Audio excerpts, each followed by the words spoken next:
Hey everybody, welcome back to Book Club for Movies. This is going to be the video for March. Now I'm recording this on March 2nd. I don't know when I'm going to be able to get this part out because I will tell you my March is a very busy month for me. Movies aside. So even though I've only seen one movie right now, I wanted to go ahead and get this going just so if I only end up seeing one movie in March, I've not lost that month. Updating from last month's video, I need to fix a couple errors when it came to that value proposition. Now, where we left off last time, I said that my total membership value benefit was $11.66, factoring in the cost of the membership, so we're not starting at zero, we're starting at negative $32.07. Factoring in the cost of the membership that I had paid, factoring in the value of each of the usages of my $10 credit, and that massive benefit I got from my free tickets being refunded as a credit, left me off at $11.66. That's not actually true, and I would be doing this service a disservice if I didn't correct that.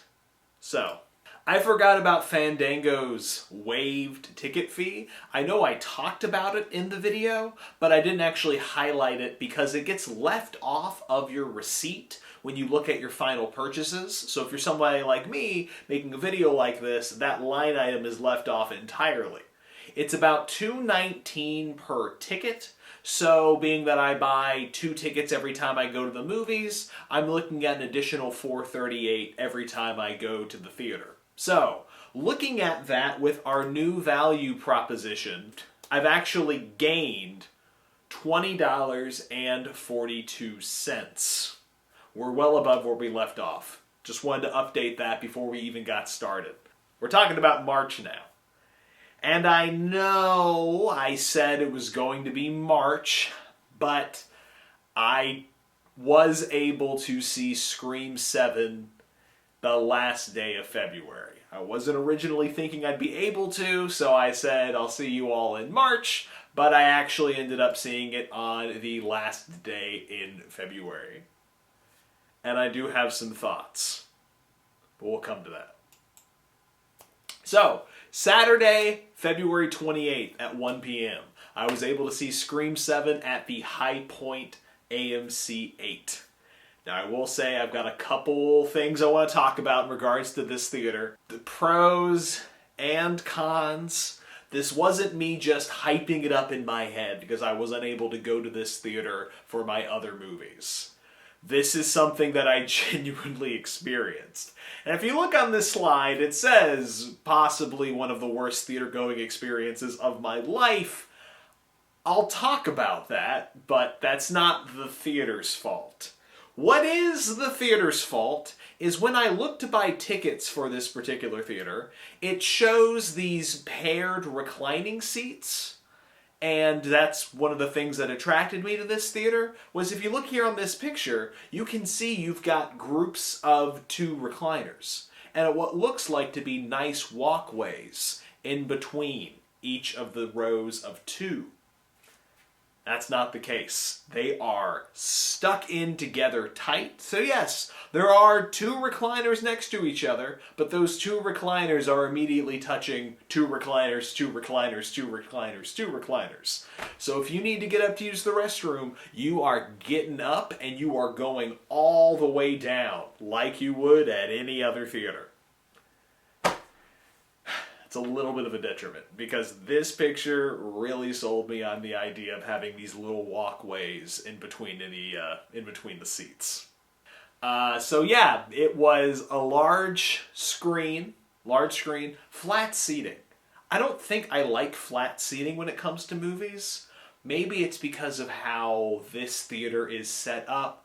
Maybe it just makes you feel so close to the people with you, which with the experience that I'm about to go into really was a detriment. It's like I had, like I say here, it's like I had bad movie-going bingo. If I had walked in there with a bingo card, you expect maybe you can get, one or two, or maybe complete a row. You're not expecting to have the entire board full. And everything on this bingo card happened to me. I made this card, but still, everything on this card happened to me. It was not full when I purchased tickets, but it was full when the lights went down. Within 30 seconds of the movie opening. If you see me pointing over there, that's because I was sitting in the center with my wife, and I can point to where all the noises were behind me, like it's the THX audio test. Within 30 seconds, over there in the right-hand corner, somebody brought a baby. Now, I understand. You have a newborn, you've got a small child, you're taking them where you can go, you want to have a good time. Why are you bringing your baby to Scream 7? That's a loud movie. That is a loud, loud movie. That's a gushy movie. There's brights, there's everything. That's not a baby movie. So within 30 seconds, that baby is crying. And I'm like, who brought a baby here? And then, I got 4 college kids in the row in front of me to the left, and they are having a conversation the entire movie. Now, you'd think if this is the type of theater, the type of audience where you've got maybe one group of people talking, then maybe somebody will go over and say, hey, this is a movie. We're not supposed to be talking during movies. But near the end of that row was a guy who thought he was funny. So he was making comments the entire movie. And behind us was a guy who was complaining about the movie. Now again, I bought tickets to Scream 7, okay? I know what I'm in for. It's the 7th film in a franchise, and it's a slasher film, so I'm expecting, as we ramp up, we're getting more and more ludicrous premises, more funny kills, things that are not possible. There's a scene that takes place at a bar that has a very over-the-top cartoonish kill that is a fun kill. And the guy behind me at that point, that was the end of it. Every time Ghostface would get knocked down, he'd go, oh, come on, they can't take him out. When that kill happened, he was miserable. He was like, oh, come on, you mean to tell me that's gonna happen? It's like, what are you doing here? I had people talking all throughout the theater, and the worst part, I could take all of that because there would at least be quick bursts of hearing them. There was somebody over in the right-hand area of the theater that had a watch alarm that went off about 45 minutes into the movie. Now, a watch alarm is very different from a cell phone vibrating or even a phone call, period. It was clear this person did not know they had a watch alarm because it took about 30 seconds for him to realize, or for them to realize, that their watch alarm was going off, so then they would hit it. And you'd think they'd turn it off, but no, they snoozed it. So 15 minutes later, it would go off again, and it would take them another 30 seconds to understand that it's their watch alarm. And this happened probably 4 times over the course of the movie. Oh, come on, you mean to tell me that's gonna happen? And it's like, this is what they talk about on Red Letter Media when movie theaters need to die. This is what I finally experienced a bad movie-going experience. I have not had an experience in a theater this bad since I saw the first Avengers opening day in high school, and the theater was so loud I couldn't hear half of the dialogue. And I will say, this theater does have some perks. They do have the reclining seats. They do have, I was with my wife, so we lifted up the middle seat, the middle armrest, and we could sit a little closer. That's nice. You can't really do that when the seats are fully reclined, though, because there is a gap between both footrests, so what's the point? But there are some pros to this theater.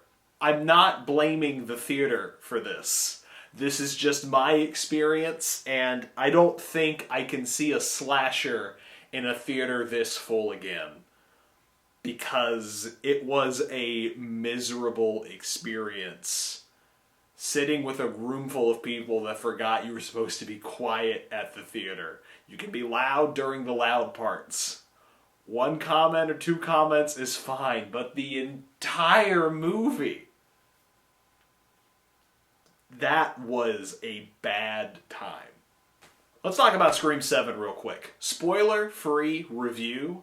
I want to say I'm about 50% blind on this movie going in. I knew the most about it so far compared to the previous two movies that I saw. That's because I was a big fan of this franchise, still am, and I was kind of following this movie's productions.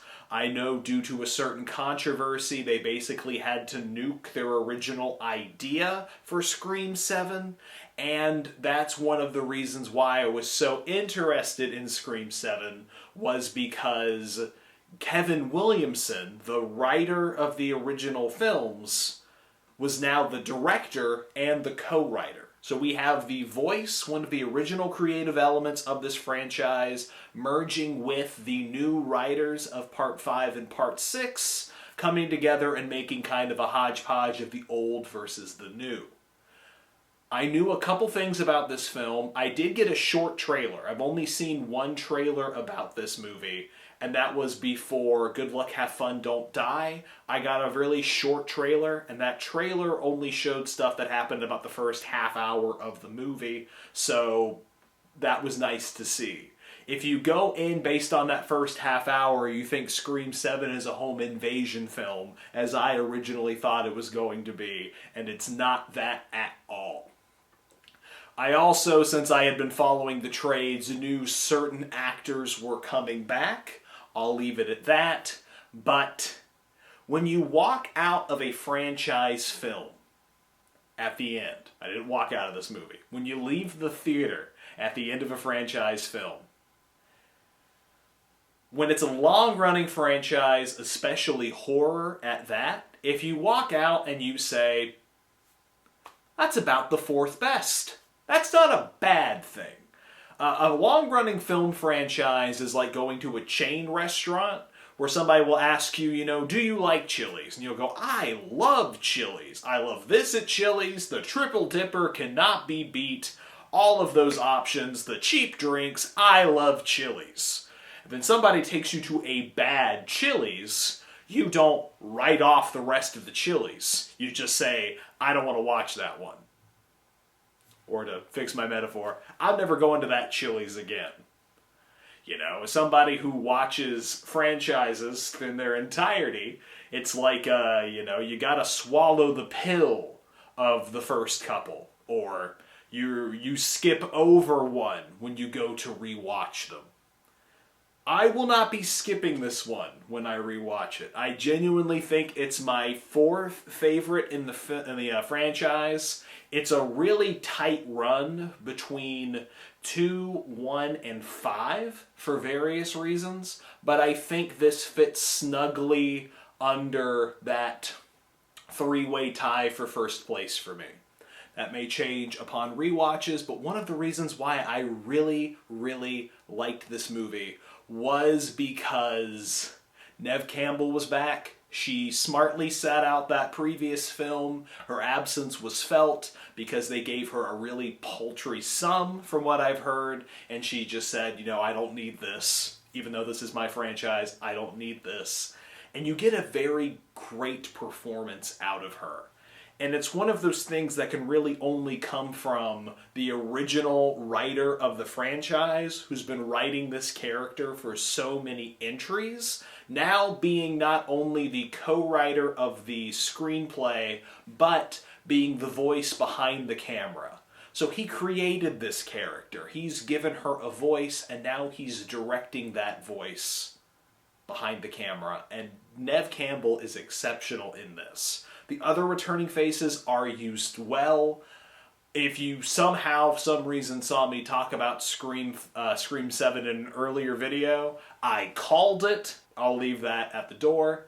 I will say Scream 7 gets a solid 3.5 out of 5. It's the third of the third films I've seen this year, but I've only seen 3 movies, and I haven't disliked any of them.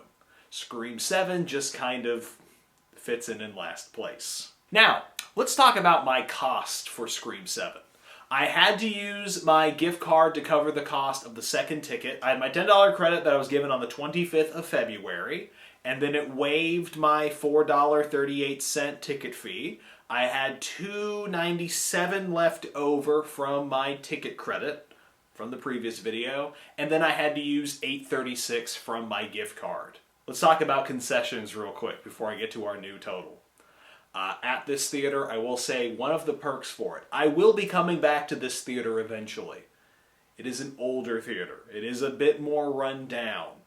It's clear that AMC put some money in, but not all of the money in converting this from a Carmike. But one of the things I fell in love with immediately is you walk in and they have a freestyle machine. A movie theater with a freestyle machine instantly gets some extra points because you get so many more options.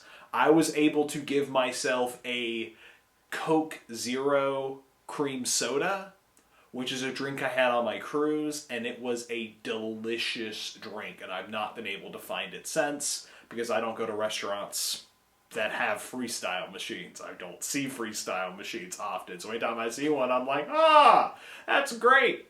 And then I bought a regular popcorn. Now for $1 more, I could have gotten a much larger quantity of popcorn.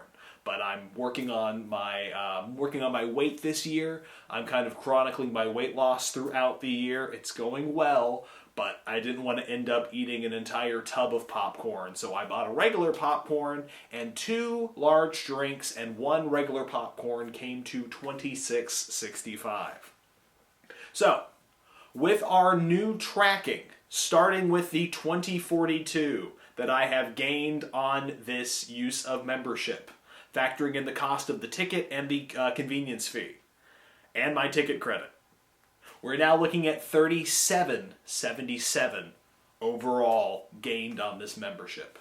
Keep in mind that anytime I talk about my membership tracking, we're starting from a value of -32. We're not starting at 0. And then, of course, we've got an additional $8.36 removed from my $100 gift card. And when you factor in the cost for concessions, I'm out $74.94 so far. Not as bad as when we went to the Regal and my wife got nachos she didn't like and we had to buy 2 large bottles of water, but I still spent $26.65. If we look at this is my new current tracking for this point in March. Going into the first week of March, I've used $17.56 from my gift card. $37.77 is what I've gained on the use of my membership, and $74.94 is how much I've spent in cash on concessions. Now, I do have some gripes for you all.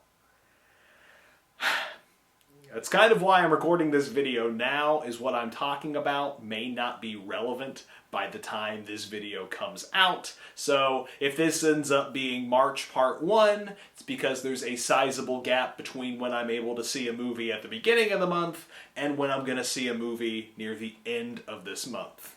But my first gripe. So I had purchased 2 tickets for Scream 7, which meant I was at my 4 tickets purchased for my $5 reward. That's another perk to the Fandango membership, is it doubles your rewards balance. So instead of having to spend 8 tickets to get this $5 reward, I get this $5 reward every 4 tickets.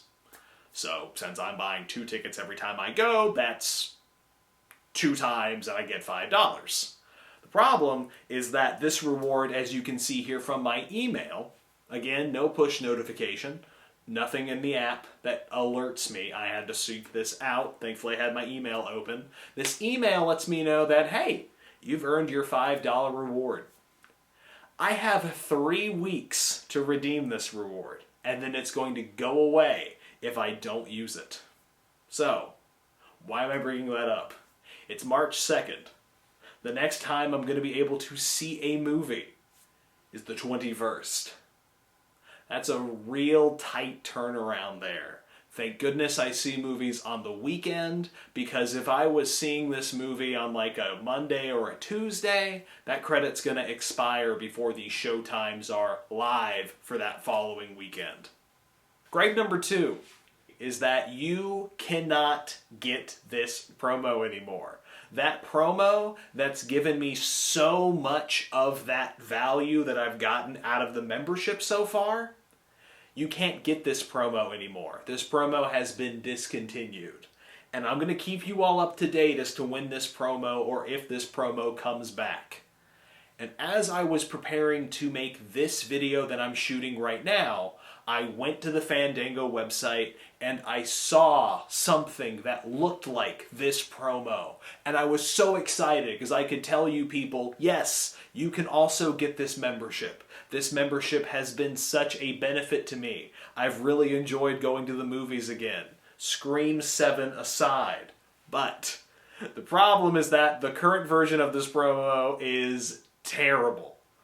Like it shows here on the screen, the current version of this promo is you get 2 free tickets when you purchase your ticket and fan club purchase 3 months ahead for Project Hail Mary Prime Early Access ticket order. What does that mean? That means that you get the opportunity, you get the ability to spend $30 to get your 3 months of fan club and your 2 free tickets after purchasing tickets to Project Hail Mary Prime Early Access screening. That's not open to everybody. You have to have a Prime membership to even access this event. You have to pay for Prime to pay for a ticket to Project Hail Mary's early access screening to get access to the promo that I had and I loved. Okay? Now, that's a bad deal. That's a bad deal. As much as I love those 2 free tickets, and I love my Fandango Fanclub membership, the reason why I say that's a bad deal is it really comes down to, do you already have Prime? If you don't have Prime, it's not going to be worth buying Prime for this event. Also, you have to buy a ticket to this event, this particular Amazon Prime event. Now, why do you say that's a bad deal, Gray? Why do you say that's a bad idea? Project Hail Mary is 2 hours and 40 minutes long. 2 hours, 36 minutes, okay? This Prime Early Access screening is on Monday, 3 days before the movie comes out, exclusively at 7 p.m. You mean to tell me that people are paying money to see this movie Monday at 7 p.m.? Monday at 7 p.m. I gotta work. I got work on Tuesday. I worked Monday. You expect me to get to the theater after scarfing something down when I get home from work? You expect me to get to the theater, sit down for it's going to be 3-hour plus movie after tacking on trailers, pre-show, and ads. And then I gotta get home, and then I gotta go to work on Tuesday? That's a terrible deal. And the worst thing is they're not even a discounted screening on top of everything. I looked it up, as you can see on this slide. People are actually paying for it. Now, at the other 2 theaters I pulled up here, I can see there's less numbers, but we're still about 2 weeks away from this event, and you can see already how full the IMAX is. And they're not even discounted tickets. You have to have a Prime membership to see this movie at this event. And you mean to tell me people are paying over $26 for the opportunity to see a 3-hour movie at 7 p.m. on a Monday evening? The midpoint I saw there was that middle theater where I could pay $20 for a bad time, and then over there on the right-hand side you can see the cheapest theater I could find in the area, where it's going to cost about $16.55 to see this movie at 7 p.m. on a Monday night. That's a bad deal. That's a bad deal for many reasons. But It's the closest it gets to getting you the promo that I had. If my promo comes back, I will be the first to tell you about it in one of these videos because I genuinely have enjoyed this service. Now, that's it so far for March because I'm not going to be able to see a movie for a couple weeks. I'll keep you updated on when and where I actually end up seeing that movie and what movie it ends up being, but this is where things are going to get interesting in terms of our overall value proposition. Starting on March 25th, my 3-month auto paid for is done, and now I will have to deduct $10 for my fan club every single month. So, I will keep it updated here. I'll let you know how much that membership ends up costing with tax, so I'll get an accurate running total. And yeah, I've got a busy year, and there are a lot of movies that I really wish I could go out and support.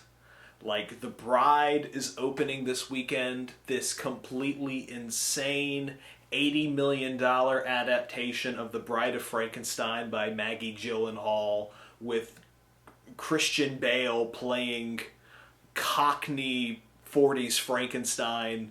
That's selling me. That's selling me several times over. But I can't get to the theater this weekend, and I will see that movie whenever it hits video if I'm unable to see it in the theater. That's one of the reasons why I will be making a second video about my thoughts on the battle for Warner Brothers. Is one of those things being that theatrical window that is dying because we don't let our movies breathe anymore, and movies are declared alive or dead on opening weekend. That's one of the reasons why, as silly as it is, Ready or Not 2 getting moved to being the same weekend as Project Hail Mary, that changes things for me, because even though I really want to see it, Project Hail Mary's opening that weekend. They've split the vote for me. And if I can only support one movie, it's gonna be a tough decision. Especially because I want both of those movies to do well. Scream 7 did very well this weekend. I seem to be in the minority with a positive opinion on it from what I've seen in my brief glimpses online. I enjoyed it. Again, even though it's my 3 out of 3 so far this year. But that movie did well enough that they're going to make Scream 8. And I'll be there opening day, Scream 8. Unless it gets, put up against another movie that I also equally want to see. But yeah, that's it for Book Club this week. Thank you so much for joining me. I gotta go feed the cat, but please, thank you for watching. Watch more movies. Talk to people about what you're seeing. And, be good to each other.